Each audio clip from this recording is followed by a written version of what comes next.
दोस्तों, आपका हमारे चैनल राज एम्प्लॉय न्यूज़ पर स्वागत है। दोस्तों, वीडियो देखने से पहले अगर आपने हमारा चैनल अभी तक सब्सक्राइब नहीं किया तो चैनल को सब्सक्राइब कर लें और साथ में घंटे वाली बटन को भी ऑन कर लें, जिससे आपको हमारे लेटेस्ट वीडियो मिलती रहे। साथियों, आज हम इस वीडियो में बात करने वाले हैं मूल वेतन, ग्रेड पे और पे बैंड और समय वेतन क्या है। तो साथियों, साथ में हम एक नवनियुक्त जो जूनियर सहायक है या एलडीसी है, उसकी नियुक्ति पर कितने क्या वेतन बनेगा, क्या कैलकुलेशन है, किस प्रकार की कटौती है, वो सब हम इस वीडियो में देखने वाले हैं।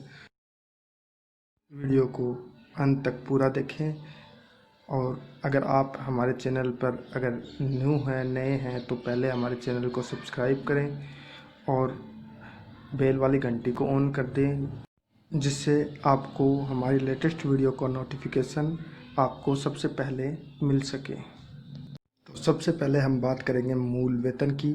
मूल वेतन जो राजस्थान सेवा नियम के 7 के 24 में वर्णित है। मूल वेतन से तात्पर्य है कि स्थायी पद पर स्थायी रूप से किसी स्वर्ग में नियुक्त कर दिए जाने के फलस्वरूप जो प्राप्त होता है उसे मूल वेतन कहा जाता है। किसी कार्मिक के मूल वेतन पर ही उसका महंगाई भत्ता, उसका मकान किराया भत्ता और सभी प्रकार के भत्ते उसी पर ही निकलते हैं। साथियों, हम जैसे ही प्रोबेशनर ट्रेनी प्रोबेशन पूर्ण करता है तो उसके जो ग्रेड पे है उसके आधार पर उसका जो प्रथम जो वेतन आहरित किया जाता है मूल वेतन पर ही किया जाता है और प्रोबेशन में मिलने वेतन पारिश्रमिक वेतन होता है, जिस पर किसी प्रकार का भत्ता दे नहीं है। साथियों, अब हम बात करने वाले हैं ग्रेड पे। ग्रेड पे साथियों एक स्वर्ग या कैडर का एक वेतन मान होता है, जिसके आधार पर उनका वेतन है वो निकलता है। 7वें वेतन मान 2017 के अनुसार जो वेतन मान है जो L1 L2 से लेकर L24 तक इसको बनाया गया है। तो जो 7वें वेतन मान में निम्नानुसार देख सकते हैं, जो 1700 से स्टार्ट होता है और अंतिम 10,000 तक चलता है। कुल 24 लेवल में इन्हें बांटा गया है। जो लेवल 1 से स्टार्ट जो 1700 का है उससे स्टार्ट होता है, जो L24 जो 10,000 का है वहाँ तक ये समाप्त होता है। साथियों, अब हम बात करेंगे पे बैंड। पे बैंड साथियों वेतनमान को, सभी वेतनमानों को, जो लेवलों को 4 कैटेगरी में बांटा गया है, जिसे पे बैंड कहते हैं। उन पे बैंडों में से प्रथम है वो है 5200 से लेकर 2200 तक, जो L1 से लेकर L9 तक है। और L2 जो पे बैंड 2 है वो 9300 से 34,800, जो पी बैंड 2 है जो L10 से L13 इसमें है। और जो पी बैंड है 3 जो 3 है वो 15,600 से 39,100 तक है, जो L14 से L20 तक है। और जो पे बैंड 4 है वो 37,400 से लेकर 67,000 तक है, जिसमें L21 से L24 तक को रखा गया है। कर्मचारी के पे बैंड पर ही जो ग्रेड पे है उसका निर्धारण होता है। साथियों, अब हम बात करेंगे टाइम स्केल पे की।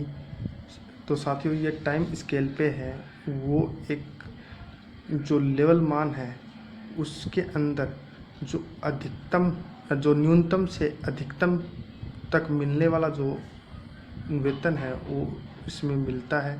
तो साथियों, ये समय प्रत्येक वार्षिक वर्ष पर इसमें वृद्धि होती जाती है। जब एक ही लेवल में जब चलता रहता है तो प्रत्येक 1 जुलाई को इसमें निरंतर बढ़ोतरी होती है। तो साथियों, इसे हम देख सकते हैं कि ये जो एक लेवल है इसमें न्यूनतम है उससे अधिकतम की तरफ हम जाते हैं। इसी को हम समय वेतनमान कहते हैं। तो साथियों, एक नवनियुक्त कार्मिक का प्रोबेशन पूर्ण होने पर वो किस प्रकार वेतन की गणना होती है मैं आपको बताता हूँ। तो सबसे पहले हम बेसिक जो नियुक्ति होती है वो नियुक्त 20,800 पर होता है, तो और उसको डीए मिलता है वो 17% जो अभी हाल ही में है वो हमारे सामने 3,536 रुपये है। और एचआरए उसका जो राजधानी में है वो 24 मिलता है, और महानगर जैसे हमारे जयपुर, बीकानेर, इनमें 16% है। तो और ग्रामीण जो क्षेत्र है उसमें 8% है। तो साथियों मेरे यहाँ 8% है जो 1,664 है। इनका कुल जो वेतन है वो 26,000 मिलता है। और इसके पश्चात जो कटौतियाँ होती है वो निम्न प्रकार होती है। जो 1/1/2004 के पश्चात जो कार्मिक नियुक्त हुए हैं, जो राज्य सेवा हो चाहे वो केंद्र सेवा हो, उसका एनपीएस करता है। तो जो नेशनल पेंशन स्कीम है उसके तहत 10% जो बेसिक का और टीएडीए का जो योग है कुल उसका 10% करता है। तो साथियों ये बेसिक प्लस डीए का करता है जो 2,434 है। और एसआई की कटौती जो बेसिक के आधार पर स्लैब बनाए गए हैं उसके अकॉर्डिंग होती है। तो जो नवनियुक्त जो कार्मिक है जो 20,800 है, 20,800, तो वो एसआई 800 की स्लैब में है तो इनकी 800 रुपये की कटौती होती है। तो इस प्रकार इनका कुल जो कटौती होती है वो 3,034 रुपये होती है। जब हम ग्रॉस अमाउंट है उसके अंदर से जब हम डिडक्शन को घटाते हैं तो हमारे पास नेट सैलरी जो हमारे खाते में आती है वो इस प्रकार होगी। जो ग्रॉस सैलरी हमारी 26,000 बनी थी और डिडक्शन 3,234 रुपये बना था। उसके पश्चात 22,766 रुपये हमारे बैंक अकाउंट में एक कार्मिक को नियुक्ति के पश्चात मिलते हैं, प्रथम नियुक्ति के पश्चात जो आज है। साथियों आशा करता हूँ कि मेरे द्वारा दी गई जानकारी और मेरा ये वीडियो आपको अच्छा लगा होगा। तो मेरे वीडियो को लाइक एंड शेयर और मेरे चैनल को सब्सक्राइब करना ना भूलें। और हमारे कमेंट बॉक्स में बताइए कि आपको यह कैसा लगा।